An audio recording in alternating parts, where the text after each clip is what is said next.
Here to join me and discuss a new phenomenon is Lindsey Burke, who is the director of the Center for Education Policy and the Will Skillman Fellow in Education Policy at the Heritage Foundation. Lindsey, welcome back to Washington Watch. Thank you so much for having me back.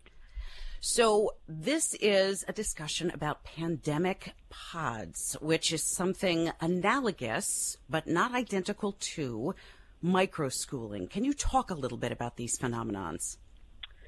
Yes, and like you, prior to this week, I don't think pandemic pods was really on my radar either. And it's amazing because it has just taken off over the past week or so. We are seeing families across the country, neighborhoods create spreadsheets that they are exchanging with neighbors in their region where you can sign up for a pod, which is basically where families are working together within a neighborhood or social circle. They are sort of co-quarantining groups of kids in the neighborhood, and they don't have to be the same ages. And then they are basically paying out of pocket, contributing to a pool of resources, and are hiring a teacher to teach these small groups of children in a pod. And so that is how they are pulling together as neighbors, as a small community, as a social circle, to make sure that their children in the neighborhood have educational consistency this fall. Apparently some of the bigger areas, and I read recently out of San Francisco, the formation of a Facebook group went from 1,000 members last week to now more than 8,000, most of whom joined within the past few days. I mean, the growth on this is explosive, but it makes logical sense. And I'm going to talk about sort of the equality aspect of this as far as financial differentials go in a second. But what I really want to do is first praise the American parent for the ingenuity of going, let's figure out what we can do. Some people are daunted at the prospect of full-time homeschooling. Some people like me need the benefit of IEP or 504 plans. And so we're hearing sort of the scuttlebutt about, okay, it's going to be virtual in the fall. Well, I can tell you my youngest with a 504, it took everything, including a reappearance of Jesus in my room to get him through that class before we could actually say, okay, we're sufficiently prepared for sixth grade. And that was daily one-on-one input. So what do you think, as someone who studies education, the feasibility and potential success is for this type of an educational model? Well, I'm sure that Edmund Burke is smiling seeing these little platoons come together. I mean, this is civil society in education in action in a way that we have really never seen before, at least in the modern era. And so it really just is a beautiful thing to watch develop across the country. And I would add, develop in response to school districts being closed in large measure because teachers' unions are really blocking their reopening this fall. So there's some irony there. I mean, you look at Loudoun and Fairfax County in Northern Virginia just today said that they were going to go all virtual this fall. That's 260,000 kids. In Los Angeles and San Diego, they have said they're not reopening this fall. That's 700,000 kids. It's the nation's second largest school district.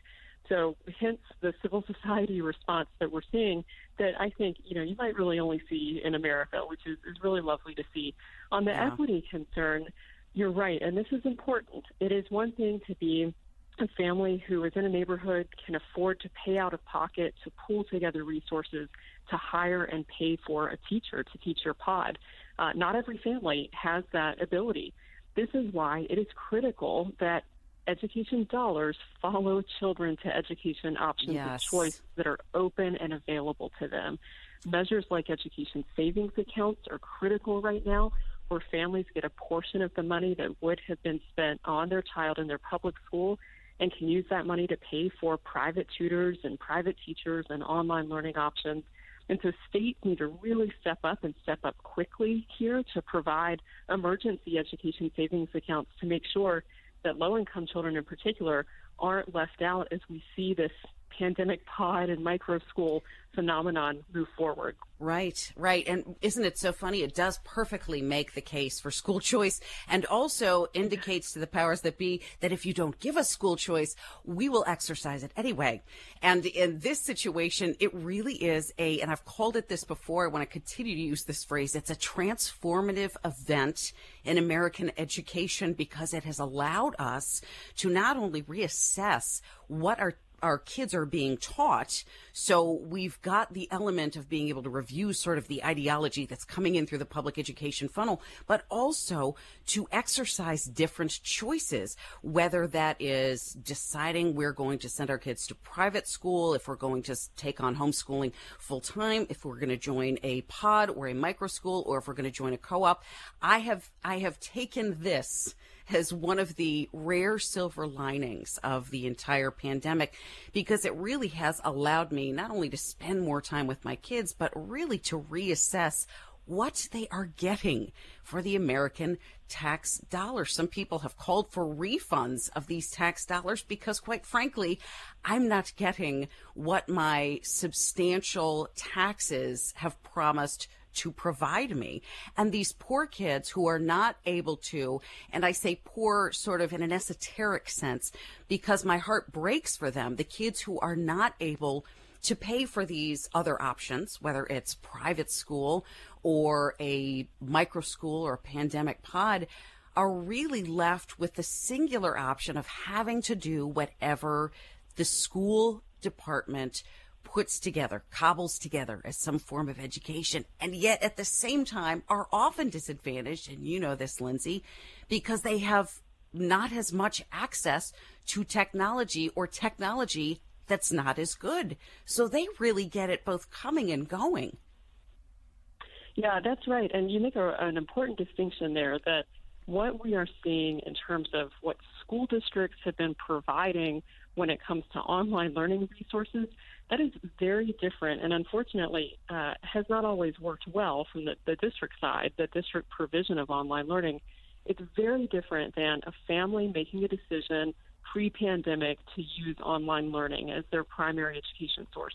I make the same distinction with homeschooling, too. It's very different pre-pandemic for a family who had consciously made the decision to homeschool versus what we're now seeing, which is the fact that we're all just accidental homeschoolers now and had it thrust upon us. And so I do think that's a really important distinction to make. But regardless, you are absolutely right.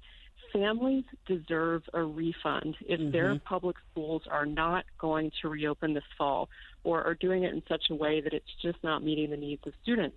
We spend about $15,000 on average per child per year across the country on K-12 education. Families should be able to take a portion of those dollars elsewhere if schools aren't going to reopen. And elsewhere would include things like pandemic pods